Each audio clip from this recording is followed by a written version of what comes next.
Evening, boys. Happy to see everybody for another edition of the BGO podcast, The Blind Pig, courtesy of bgobsession.com.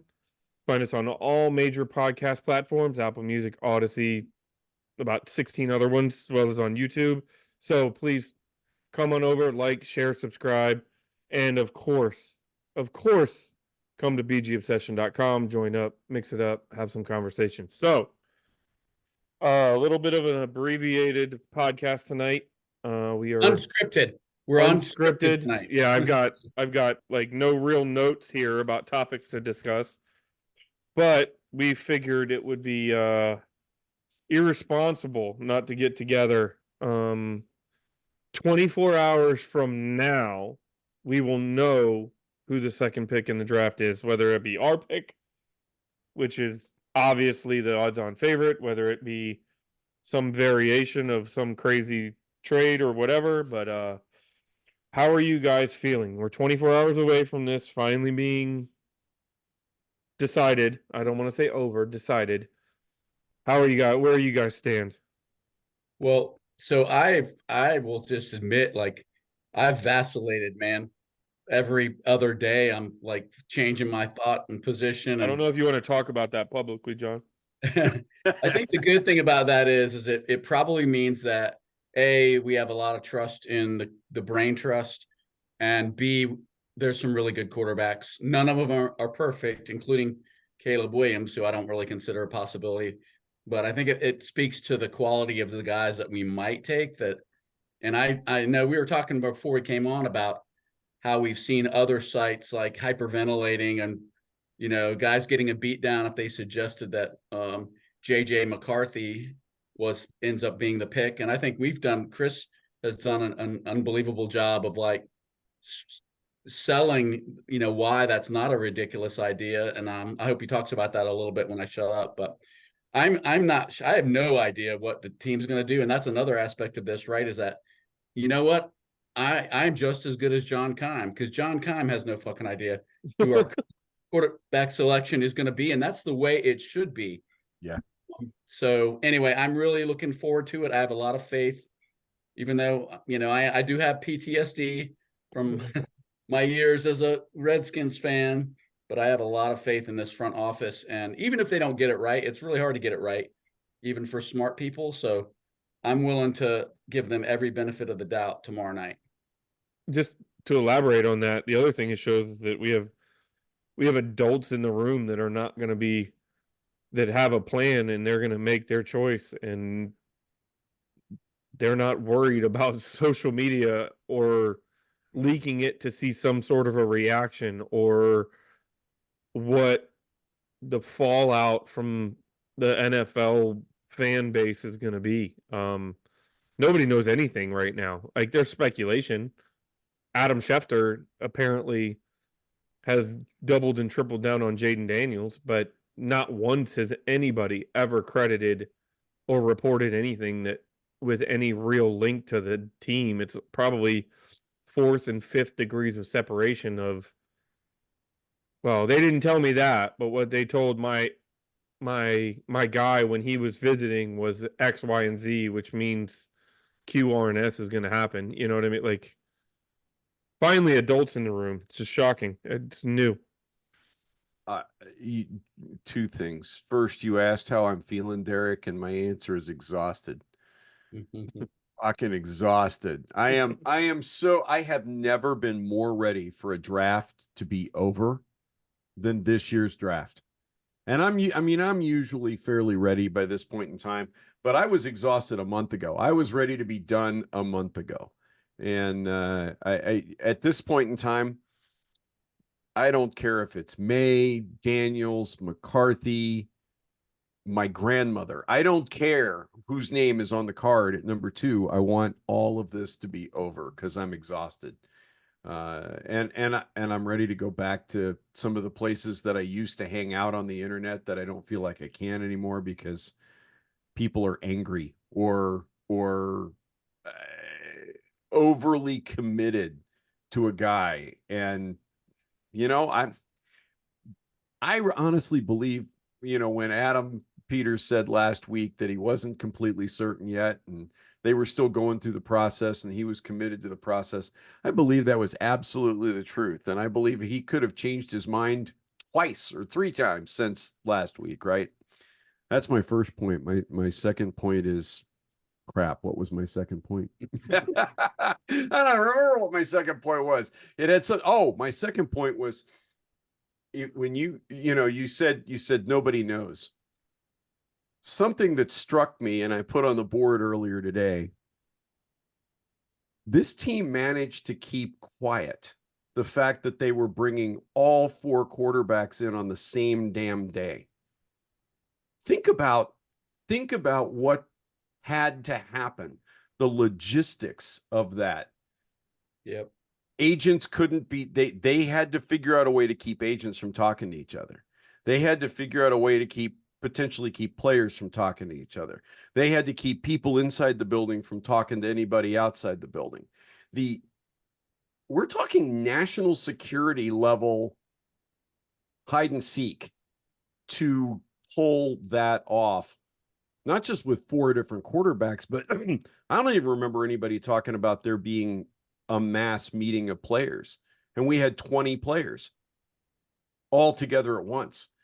These guys really know how to keep a secret. I'm not sure, short of the Patriots the last 20 years under Belichick, I'm not sure any NFL team has ever been quite this airtight for the 4 months prior to the draft. I'm kind of blown away. We talk about adults in the room, but we're not just talking about adults in the room. We're talking about secret agent level adults in the room at this point in time. Under the heading of be careful what you wish for, at the end of last season, we were all wishing to be in this position. Thrilled. And now we're all worn out. And now we've paid the price for being in that position over the last 3-4 months. I don't know what's going to happen tomorrow night. I know what I think is going to happen. That doesn't really matter. But I have unlimited faith in the organization as it stands today. And there are certainly a quarterback I would prefer. There's certainly a quarterback I do not prefer, but I'm going to stand tall behind whoever these guys running this organization today select and think that's the best way to go. And I hope that all of the responses afterwards are much closer, much more similar to that than what the world is today, where you can't get half of the people to agree that the sky is blue. So that's where I stand. But my overwhelming feeling today is relief that it's over. It's here. I want to tell you how excited I am about this draft. I guess I have some of the fatigue you guys are talking about, but I'm so excited about it. And this is how excited I am. I'm on a podcast, not even the draft. I'm on a podcast just getting one final, bull session about the draft in on my birthday. And less than 12 hours ago, I was unconscious being operated on. So that's how freaking insanely excited I am. And I'm even like, you know what? I can't go to work for like a week, and I'm so fucking glad because I'm gonna totally experience every minute of this draft. That's how excited I am. So at least you got a couple of hours away from it today. Yes, I had to put him under, but he got a couple hours away. Yeah. so I don't want to get any hate mail about why are my eyes so red. So let's do 2 quick things, and we don't have to analyze every quarterback tonight because we don't want to spend the kind of time on that it would take. Mark and I, brother Ohm, who's not here tonight, he was down here having a golf orgy with me this weekend, and in between bourbon and golfing, we watched the 3 YouTube videos of every down that Jaden Daniels, Drake May, and JJ McCarthy played or every passing down. And I can tell you that the end result of that was every one of them has things to really love, including JJ McCarthy, which I know Chris is going to talk about.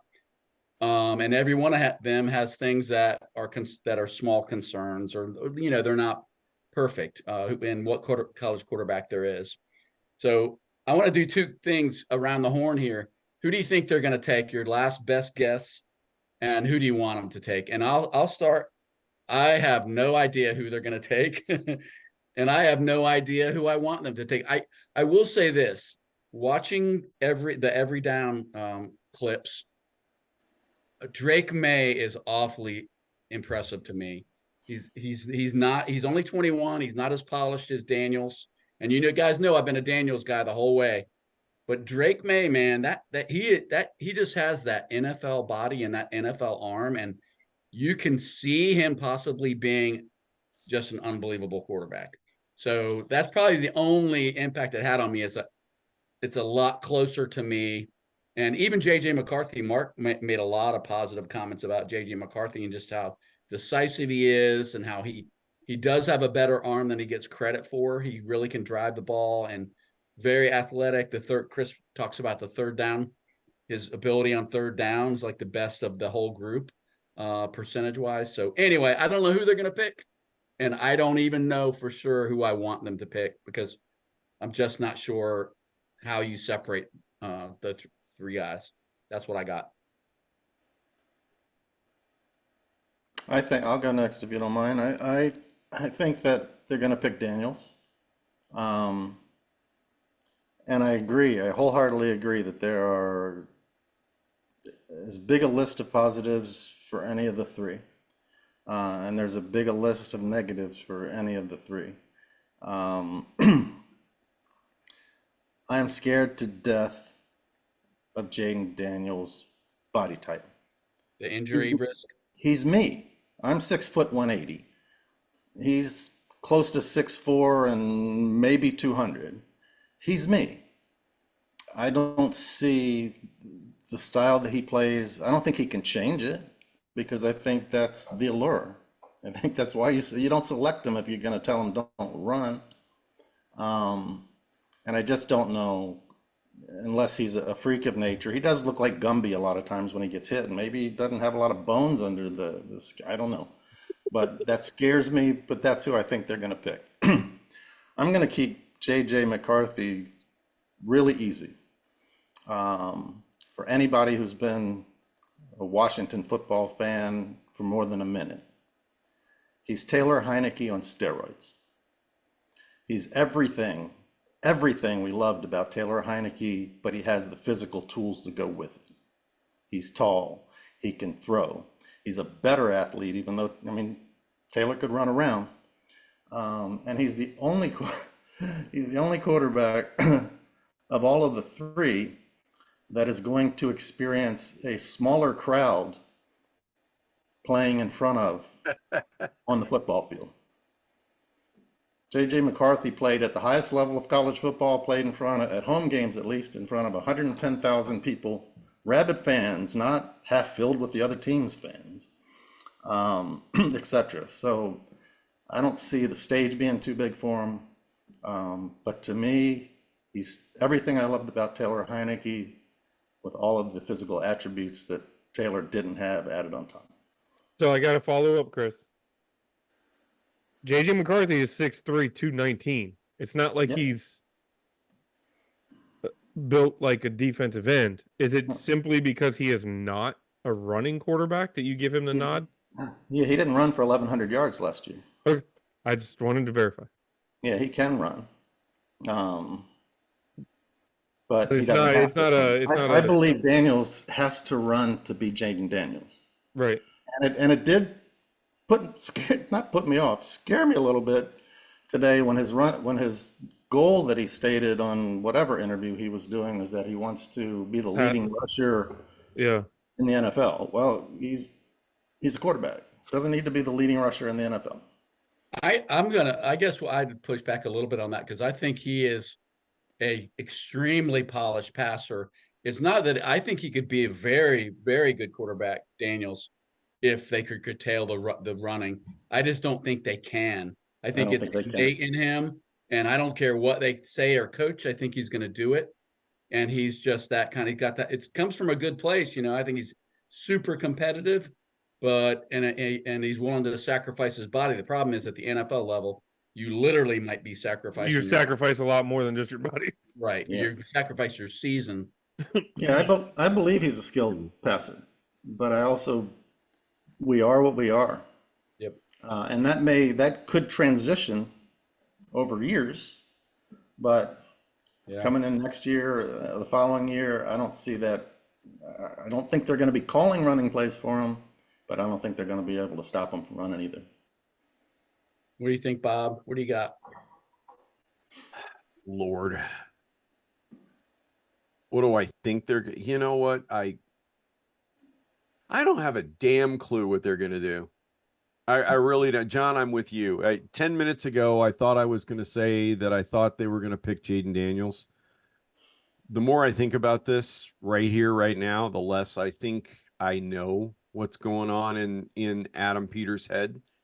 And make no mistake about it, I absolutely believe at the end of the day, while Adam Peters will take input from a bunch of different people, I believe he's probably sitting alone somewhere tonight with a really good scotch and a glass, making a decision. And tomorrow night, he will put a name on a card, and it will be Adam Peters' decision. It won't be anybody else's. And it won't matter if Cliff Kingsbury likes this guy, or Dan Quinn likes that guy, or Josh Harris likes somebody else. At the end of the day, I firmly believe that Adam Peters is going to pick the guy he thinks is going to be best for this franchise for the next decade, 15, maybe 20 years. Hell, the way guys are taking care of their bodies today, we could be picking a quarterback for the next 20 years, which I know sounds mind-boggling. Here's an even bigger thought for you. For some of us on this call, it might be the last quarterback. Isn't that scary as hell? Yeah. For the record, I count myself among that. When I say that, I'm in that age group. But so I don't know what they're going to do. I can see all three guys. I can make a case for all three guys. I'm with Chris in that Jaden Daniels scares me. I think he is who he is, and I don't think you can change him. And if you do change him, then I'm not sure he is who he is. The other thing is, of all three guys, he had the absolute cleanest pocket, most time, best hands to throw to. And he is not going to have that here this next year.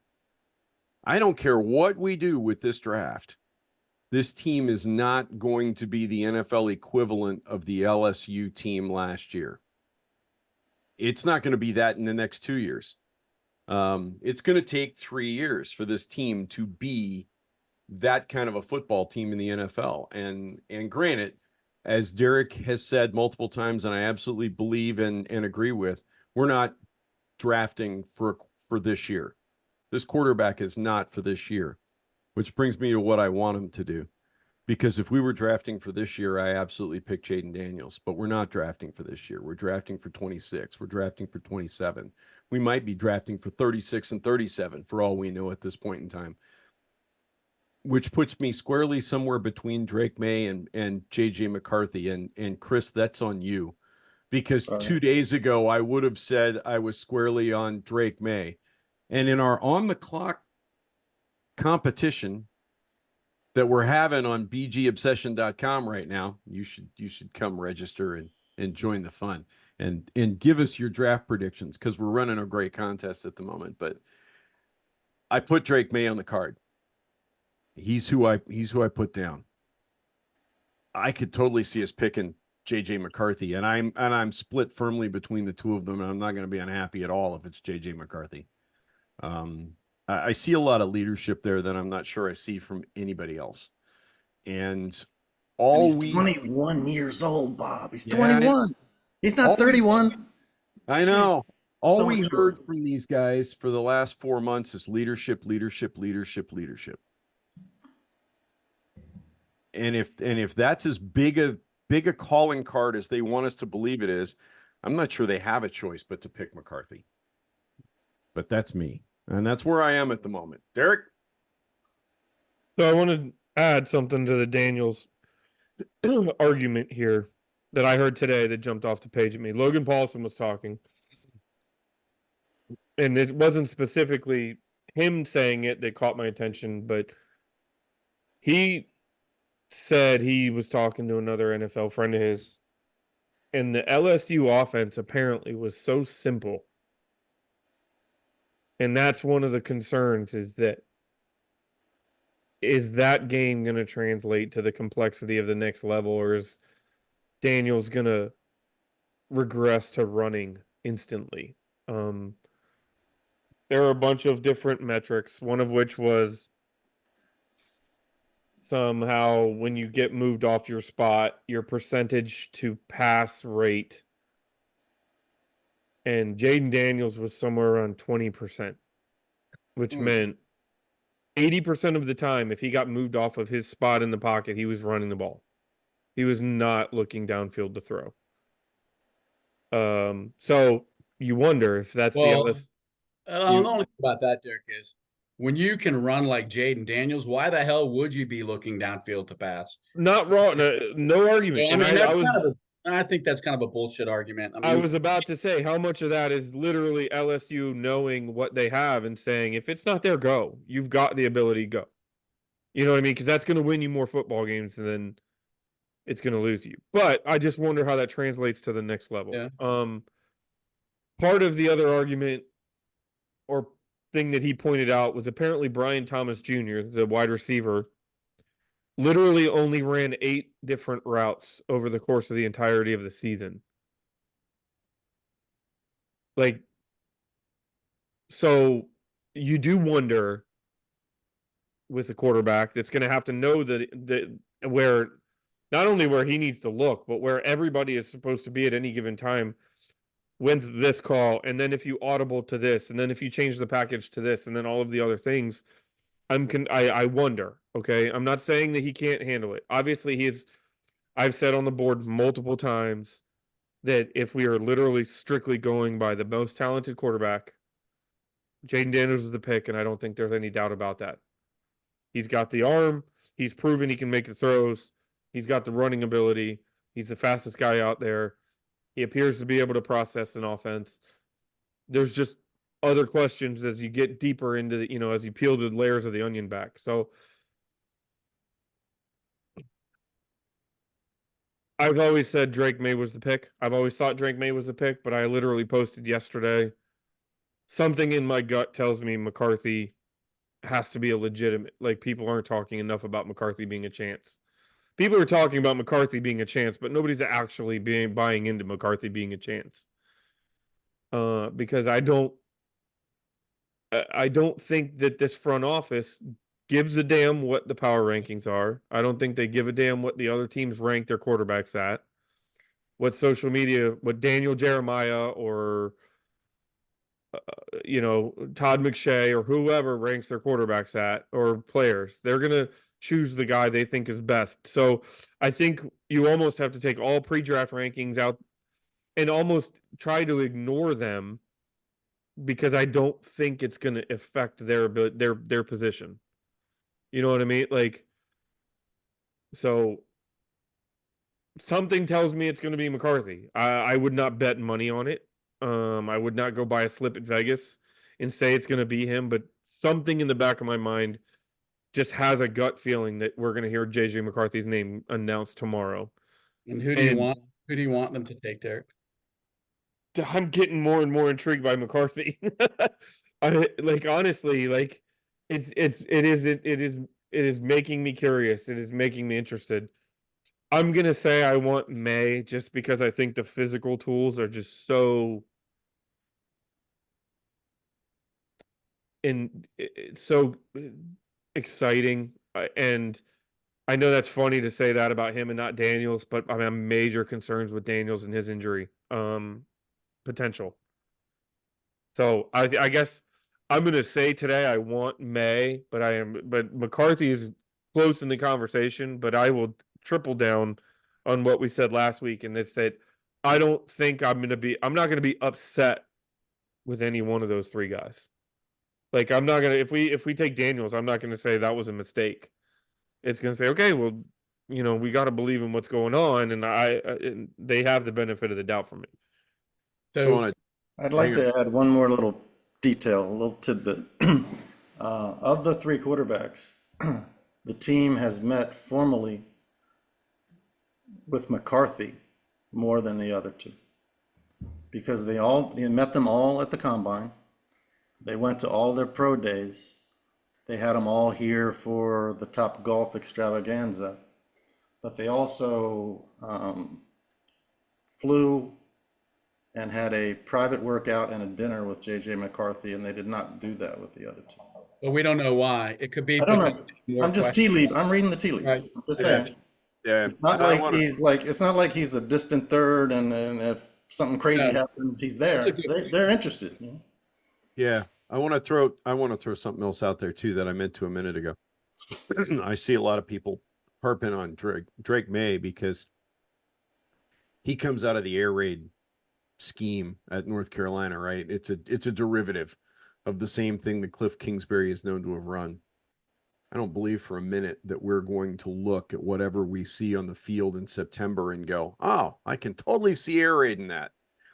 I mean, maybe a play here and a play there, but I don't think we're going to see it on a regular basis. I think we are about to see, I don't want to make it sound like Kingsbury is brilliant or something, or the next coming of Joe Gibbs or Joe Walsh or Air Coryell or anybody else, Mike Martz. But I don't believe what we're going to see in September is going to be distinctly recognizable as necessarily anything. And with that in mind, JJ McCarthy is the guy that's been running a pro style offense for 3 years. He's the guy that's been working for NFL coaches for 3 years. Say what you will about Harbaugh. The man is absolutely a loose cannon, but boy, can that dude coach. And man, does he know quarterbacks. And I just, I have to believe that there's something to that. So just, So I'm And not the going to go thing, on Gibbs, record as I'm not going to go on record as the only guy who didn't say who he wants the Commanders to take, because honestly, and I kind of telegraphed this, I think I want them to take May because I think he does have a higher ceiling than the other two guys in terms of where he is right now and what his potential is. And I just think that he's got that body, he's got a special quarterback body between his arm. He's got the strongest arm, and it's not close, in my opinion. Some people may argue that he doesn't have the touch that Daniels has, but there's no comparing Daniels' arm and the throws that he can make with May. And the other thing I just wanted to mention, and I have a couple other topics I want to talk about tonight, but I wonder I'm not saying that Adam Peters made the Trey Lance pick. He may have stood on the table and pounded it and said, no, don't draft him. But I guarantee you that had a big impact on him. And the reason I'm going there with that is that puts him more in the mindset of, I can't blow this. I can't take a chance on someone like Daniels, who I may not be able to ever get that rushing impulse beaten out of him. And so I just think May is, as crazy as it sounds, because I don't know that he's as accomplished as Daniels. I think he's the safer pick in terms of his build, in terms of like his overall abilities, and his potential. So if I had to get, and that's why I think I right now at this very moment I would pick May for all those reasons. And I don't think anyone will ever fault this administration for taking Drake May. They very well could fault him if they pick Daniels and he tears an ACL his first season or has or an Achilles or something else. So, and I know we don't want to think about Adam Peters worrying about his job security, but every GM worries about their job security, right? I mean, you make the wrong, and he knows you make the wrong decision at quarterback with that level of a pick, it could cost you your job down the road. So anyway, that's where I'm at. Can I just quickly add on to a point Bob was making about Kingsbury? If Kingsbury does turn out to be all of that and a bag of nuts, and the Gibbs, the Marts, et cetera, et cetera, et cetera, he's only going to be here for 1 year anyway, so I wouldn't worry about what Cliff Kingsbury wants. And I don't believe he's going to set up an offense that can't survive without him. I agree with that 100%. So did you John, guys go ahead, sorry, Derek? John, I'm curious. Last week when we had our mock, and I mean, we talked pretty extensively, and you were high on Daniels. So just curious, and I'm not saying I'm not being critical. I am genuinely curious what changed. Uh, it's not so much that anything changed with Daniels. If they take Daniels, I think I think his body type is little bit of a concern. It's more what I saw watching that every down tape with May, because I saw a guy that can literally make every throw, that can read, is a better reader of defenses than I thought he was. And I just kind of fell in love with just physically what he can do. So that's what I would say. It's not so much that I changed my opinion about Daniels, and they may well take Daniels, and I'll be on board with that. But I just think May, body type wise, he just looks like the second coming of a Josh Allen to me. He really does, and he's better than Josh Allen was right now. Not now, but he's better coming out of college, I think, than Josh Allen was. Okay. So did you guys see? I know that like 2 days ago it was going to be. Sorry. 3 or 4 days ago, all of the talk in Commander's Land was about Jaden Daniels' agent and the top golf gate, whatever you want to call it. And I just wanted to ask you guys if you saw JP Finley's interview today with, I don't know if it's today or recently, with Jaden Daniels, where he asked him about the whole, and sharing the stage with all those other quarterbacks and the top golf exercise. I just wanted to throw out there that I felt like that was his response to that was he thought it was cool. He enjoyed it, and not a golfer, but it was cool hanging out with guys that he knows and has met before. And to me, it seemed 100% sincere. To me, it did. So I think, to me, it put that whole thing to bed about he's squawking to his agent and his agent's just saying what Jaden Daniels thinks, and that's a big red flag, all of that stuff. I think we can all agree that he needs a different agent. Because I mean, what adult adult professional is just responding to things with emojis anyway? I mean, that's not. I wouldn't want my dentist doing that. I think he needs a new agent. And the other thing is, Chris, not only did he just respond with an emoji, he responded with an emoji that was not specific. Right. I mean, later on, to me, he responded with an emoji that he could later make anything he wanted it to make. So once there was some type of a reaction in the media, then he knew which way he could jump. I want an agent that's decisive and actually understands shit. This guy feels like he's, I don't know, a high school girl trying to decide between two boys. And I just, yeah. Not professional. Yeah. I don't know that it put it to bed, because look, and I might be reading too much into this, but to your point, John, that was 4 days ago, 5 days ago that it all started coming out. Jaden Daniels has now had the opportunity to temper down and figure out what he wants to put forth. You know what I mean? So if that whole exercise was was putting him in a position that he was not ready for, that was unscripted, to see a genuine and real reaction from him, they got it, and he now has had the opportunity to. But we don't know what his reaction was, Derek. True. All we know is that his agent is an ass. Well, no, we don't know that what right. his agent said has anything to do with anything. That's True. I mean, I read that his reaction was less than stellar, but you're not wrong. That could just be people connecting dots. So, but I don't know. I think it shouldn't have gotten to where it went anyways, because we're in the middle of silly season, and let's be honest, you can only believe a fraction of what you hear now, and good luck trying to figure out what fraction you that is. You know what I mean? So I think it was dumb that it even got to where it went. It was unnecessary. I'm happy the team didn't even involve themselves in the public part, including dispelling any of it. You know what I mean? Like the team could have come out and got involved, and they just kept quiet. Well, So I mean, if I'm that quarterback, I don't know.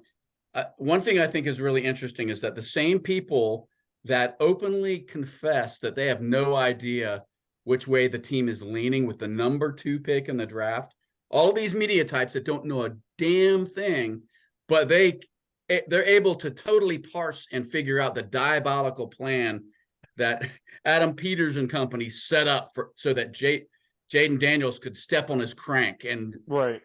and get drafted by somebody else. I mean, to me, it's like, come on, man. Which one of those two things is easier to figure out? Who the team's going to pick, or that we're criminal masterminds in the front office? McCarthy gave it away today on the Rich Eisen show. Rich Eisen asked him about it, and he was like, it was great, it was this, it was that, etc. And he goes, but it was the owner had 2 days that he could be there, and he wanted to meet everybody he possibly could, Right. so they brought them all in. He goes, that's a great idea. Yeah. Done. It's over. Did you hear that McCarthy? Well, I can't remember who he's. I think it was Eisen. He was showing. Eisen did a interview with him, and I think he said that he believes the Giants are going to. McCarthy said that he thinks the team most likely to draft him is the Giants. So that's a little bit of a scary proposition if McCarthy is really turns out to be the guy out of this class, because I think he said he spent more time with the Giants than any other team. Maybe that's more. And that might be why he's feeling that. Right. But well, he's got to answer the question, right? I mean, one way or the other. So yeah. So do you guys think that, I know when we did our mock draft, we only do one because we have mercy on the people that listen to the podcast. We only do one every year. But one thing that we ran into was that when we got to pick 36, there weren't no offensive tackle to be found that we could justify picking at pick 36. So I think one of the biggest questions about the draft is, are we going to see trade ups or trade downs in that kind of scenario? And I think that's probably the biggest rumor out there, again, based on who knows, but that the Washington is going to, because they expect a run on OTs, they're going to move up. And because we have so many picks, they're going to move up to snatch one of the top tackles. What do you guys think the likelihood of that is? 70-30. I would actually be surprised if we hit pick 30 and Washington has not made a second pick in the first round. That it would just be surprising to me. And that's crazy because again, we have no actual idea what they're thinking. And for all we know, they might not rate any of these guys beyond Alt and Fashanu as first round talents. Who knows? And they might have such a high grade on Patrick Paul that they think he's worthy of going at 40. But I have to imagine, based on what they addressed on the interior of the O-line, that tackle is going to be addressed in some aspect, because I would be shocked and surprised if they believed that Cornelius Lucas and Andre and Wiley are viable options to be your starting tackles. It's God. Guarding a rookie. Like Braden Daniels. Right. Daniels. Or even Marcus Mariota for that matter. Right. Or whoever's playing quarterback. So I have to imagine we're going to trade back up. I did see, again, Daniel Jeremiah say, I just got off the phone and it seemed in the report I'm hearing is everybody's looking to trade back into the first round for a tackle. Did you guys see the comments made by Patrick Paul the other day? That with the information that his agent has gathered, he is of the firm opinion that teams' draft boards look absolutely nothing like the draft boards out there in mock draft land, and that he wouldn't be surprised to be a day one pick. Ooh. With the information his agent has gathered, he wouldn't be surprised if he were a day one pick. Right now, he's currently like what, 3rd round or something? I've seen him rated in the 90s, if I'm not mistaken. I do think that Derek made this point repeatedly throughout the pre-draft season. I don't think they give a one rat's ass about what other assessors think and what fans think. I really don't. And even more, and that's a pretty big contrast to Ron Rivera, who's deciding he's going to take help, availability of other players be damned. He's making his mind up before we even get to the draft on who he's going to take. I'm pretty sure we cut a kicker because of social media posts. Yeah, I mean, right? Like, that's a big contrast. Yeah, and but that might not be fair to Ron Rivera, but it certainly seemed that way. Like he was, which way is the wind blowing this week? Not when it comes to the draft. Come on, man. Emmanuel Forbes wasn't on anybody's radar. Jahan Dotson wasn't on anybody's radar. No, I'm not saying that, but I mean, he had who knows why he made that pick. Right. No, but I think he had the need to be the smartest guy in the room. And that's very possible. Yeah. Back to Derek's back to the original question. Well, what's the original question? There was an original question. I would not be disappointed if they trade up in the first round for an offensive tackle. I will not be disappointed if they don't, because if they don't, it's only for one of two reasons. They couldn't find a trade partner at a price they're willing to pay. Which we forget about that part. Or there's no one left that they think that highly of. So again, kind of like the quarterback decision, I'm going with those guys. So one big bias I think we have as fans, I think it's okay to admit this, is we forget that like no team fills every need in a single season. Like it's almost impossible. And now they've done a pretty good, they've made a pretty good crack at it, right? With the turnover that we've had, and OT is considered one of those positions where it's pretty risky not to fill that need if you have a glaring need at left tackle. But still, all that being said, if it doesn't pan out, they chose not to do anything about it in free agency, which is, I mean, we don't know if that's going to turn out to be a good decision or not, but it could be. It's not entirely impossible that we don't get a surefire starting tackle. No, I agree. If I'm going to make the argument that they're not making the second pick in the draft, emphasizing 2024, then I have to believe that same mentality is going to go across all 7 rounds. That if they get to 36 and 40, and if they can't trade back up, they're not going to then reach on a guy. They're going to take the best talent available. That's going to be. They're going to go BGO mock draft on us and take the best available player, or try to. But so I think Adam as they should, and to be fair, let's be real here. To be fair, they should. And if we find ourselves in a situation that there's not a player worthy of that pick available, then why? I would rather get a guy that's going to be a legitimate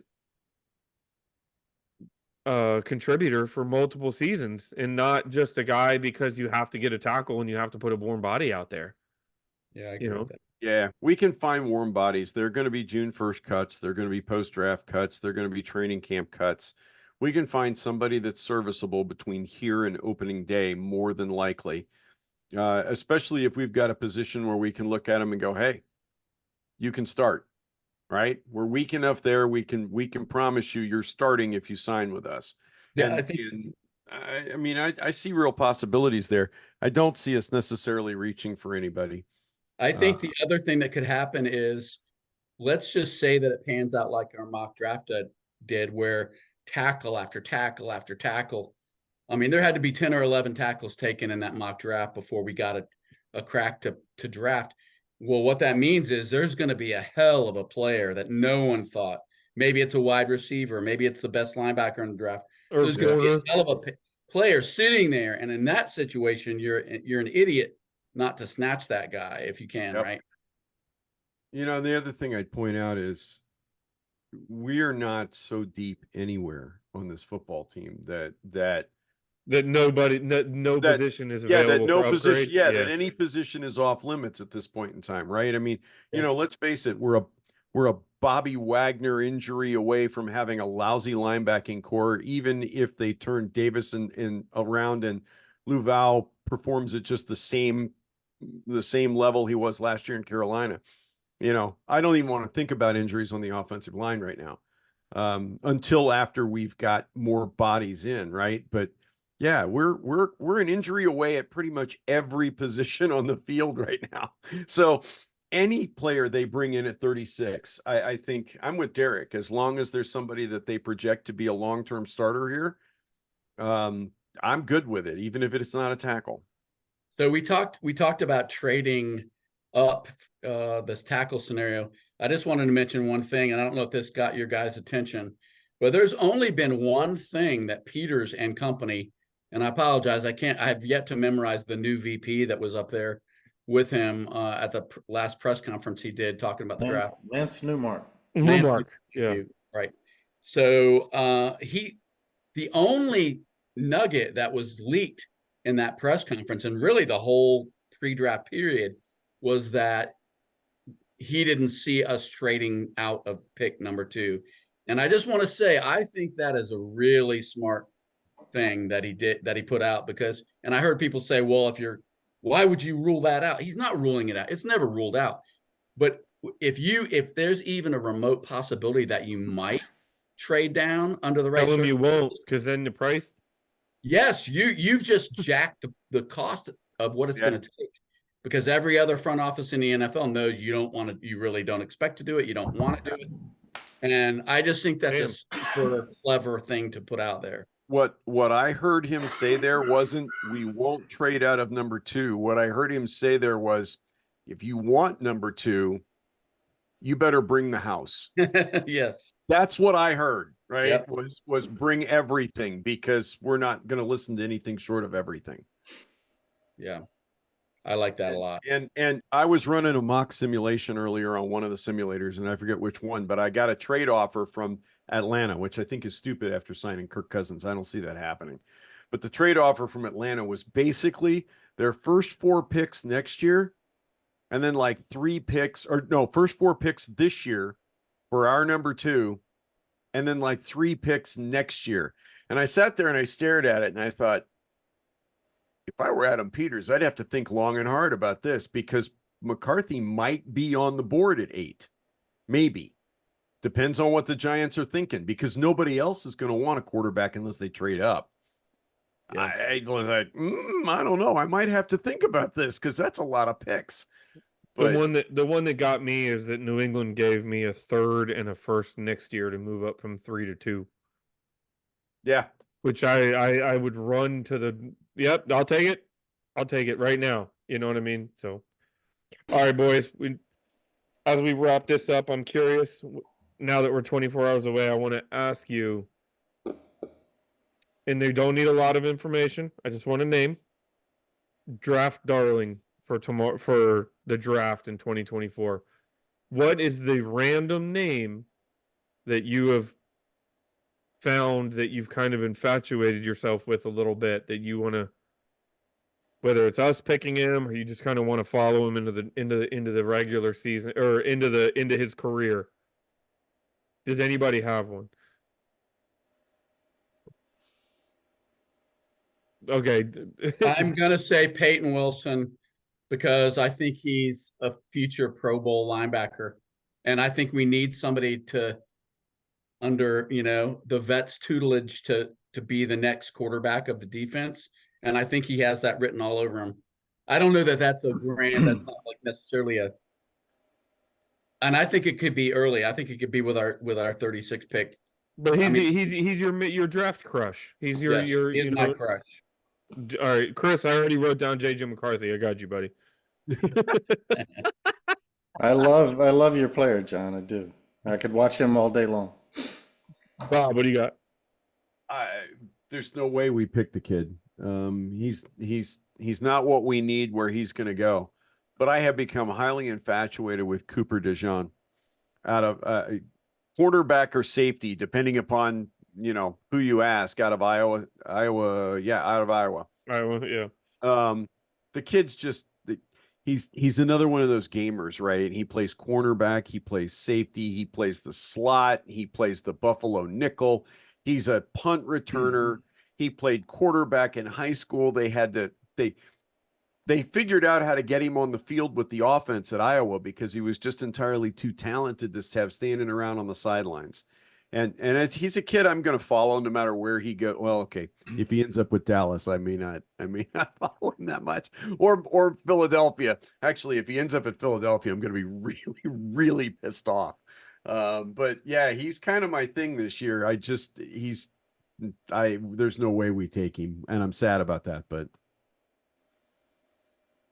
Derek. All right, so I'm going to throw out two of them real quick. Tip Ryman, the tight end that I talked about in knew my that was coming. in my I am really interested in what he can do. Dude's like 6'7", 245, 250. He ran a sub 4.640 or sub 4.740. It switched from defensive end to tight end because his high school team needed it, despite being, recruited by D1 schools. And the other one is MJ Devonshire, the cornerback who came out and said, I'm going to be an explosive punt returner in the NFL. So Yeah. those two guys I've got circled. I'm kind of curious where they're going to end up and how they're going to fare in the NFL because I just like them. So, all right, boys. Hey, Derek, I just wanted to put it out there. We do have draft chats planned on the site. We'll definitely do it for the first 3 rounds or so, depending on how many folks are involved. We may do it all weekend long, but yeah, come to the site, register, and the chat bar is right at the bottom of the screen, and it's real easy to find. So we would love to have some new folks show up for our draft chats. Hey, and come join now and get in on the fun with the on the clock. Yeah, you Draft. still got time, right? Yeah, Yeah, you got a few hours to get an entry in before 6 p.m. tomorrow night, right? that sounds right. All right, fellas. Obviously, if you're listening, thank you for listening. You can find us on all major podcast streaming platforms as well as YouTube, and of course at bgobsession.com. So like, share, follow. Spread the word. We appreciate everybody, and thanks for hanging in.